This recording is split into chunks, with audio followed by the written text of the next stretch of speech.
नीमच शहर के उपनगर में बीती रात हुए दो पक्षों में विवाद के दौरान वर्ग विशेष के लोगों ने महिलाओं के साथ बदतमीजी और अश्लील हरकत करते हुए गाली गलौज की गई है, जिसको लेकर आज बड़ी संख्या में महिलाएं राष्ट्रीय राजपूत करणी सेना और सर्व समाज के साथ कलेक्टर कार्यालय पहुंची।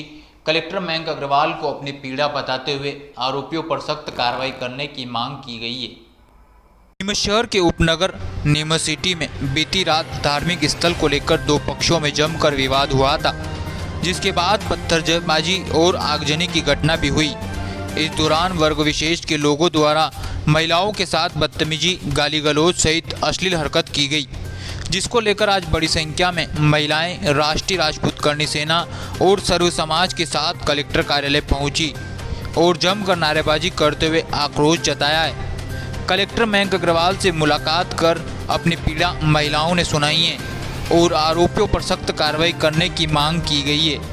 पीड़ित महिलाओं ने मीडिया से चर्चा के दौरान बताया है कि धार्मिक स्थल को लेकर दो पक्षों में विवाद हुआ था, लेकिन उपद्रवियों ने इसका फायदा उठाते हुए महिलाओं के साथ बदतमीजी, गाली गलौज और अश्लील हरकत की है। उपद्रव के दौरान लोगों ने खींचतान करते हुए महिलाओं की छाती पर हाथ रखकर अश्लील हरकत की है। पीड़ित महिलाओं ने बताया कि महिलाओं को हाथ पकड़कर घर से बाहर खींचा जा रहा था। अगर अंदर नहीं खींचा जाता तो कुछ अनहोनी वह लोग कर सकते थे। सभी लोग हथियार के साथ हमारे घर में घुसने की कोशिश भी कर रहे थे। सभी पीड़ित महिलाओं ने कलेक्टर मयंक अग्रवाल से उपद्रवियों पर और अश्लील हरकत करने वाले आरोपियों पर सख्त कार्रवाई करने की मांग की है। वहीं इस दौरान राष्ट्रीय राजपूत करणी सेना बड़ी संख्या में सर्व समाज के साथ मौजूद रहा है। घटना को लेकर राष्ट्रीय राजपूत करणी सेना ने प्रशासन को चेतावनी भी दी है कि अगर आरोपियों पर सख्त कार्रवाई नहीं की जाती है तो करणी सेना द्वारा उग्र आंदोलन भी किया जाएगा। लोगों के साथ घटित हुई है, क्या है पूरा मामला? देखिए, मंदिर और धर्म संप्रदाय को लेके हुआ था झगड़ा, तो दोनों धर्मों के बीच में, पर उन्होंने संप्रदाय की दंगों की आड़ में महिलाओं के साथ अश्लील हरकतें, छेड़खानी करी, हमारे घरों में घुसे, दरवाजे तोड़ने की कोशिश की, हमें आहत किया, स्ट्रीट लाइटें फोड़ी। सारे सशस्त्र थे, जो भी दंगाई थे, धर्म की आड़ में महिलाओं के साथ पूरी तरह से बदतमीजी और बदसलूकी करके गए। और मैं ये चाहती हूँ कि जो हमारे आत्मसम्मान और स्वाभिमान को उन्होंने चोट पहुँचाई है, बुलडोज़र फहरा के उनके घर ज़मीन दोस्त कर दिए जाए।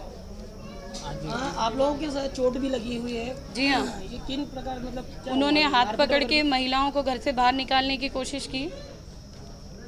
मारपीट वगैरह भी आप लोगों के साथ हुई है? जी हाँ, वो धक्का मुक्की, पथरा हुआ है, दरवाजे तोड़े, गाड़ियों में आग लगाई है। मेरी सिस्टर इन लॉ को जब दरवाज़ा गेट लगा रहे थे वो, तो उनसे खींचातानी की, बदतमीज़ी की, छाती पे हाथ डाला और बहुत ही बदतमीजी से जो शब्द थे उनके ये थे कि निकालो राजपूतों की महिलाओं को, बदतमीजी करी, शब्द अशब्द बोले उन लोगों के घर में से निकालो इनकी महिलाओं को। और इतने गंदे जो शब्द थे उनके, अगर हम लोग 2-3 लोग मिल करके इनको हाथ पकड़ के अंदर नहीं खींचते तो शायद वो बाहर निकाल लेते उनको। और ये कोई तरीका नहीं होता है उनको, मतलब पकड़ा पकड़ी में, खींचातानी में जो हम लोगों को भी लगी साथ में, अगर हम लोग नहीं होते तो शायद वो बाहर अंदर घरों में ही घुस जाते हमारे। वो क्या हथियार तो बंद थे? सभी हथियार बंद थे, तलवारें थी, तलवार, उनके पास सारी चीजें थी उनके पास, हॉकी स्टिक, साइकिल के हैंडल, मतलब चेन, सारी सभी थे उनके पास। सारी तैयारी के साथ में आए थे वो लोग तो ना। क्या नाम है आपका? जी मैम, बताइए किस प्रकार की घटना घटित हुई है, क्या है? हम पूजा करने गए थे, हमारे घर में कैमरा लग रहा है, पर स्ट्रीट लाइट फोड़ दी उनने और 300-400 जने हमारे घर में घुस गए हैं। तलवार से हमारे पूरा गेट नीचे का जाली वाला पूरा काट डाला और ऊपर तक। घर में बच्चे अकेली थी, घुसने ही वाले थे वो घर में। पुलिस ने भी कुछ नहीं किया, सब हथियारों से लैस थे।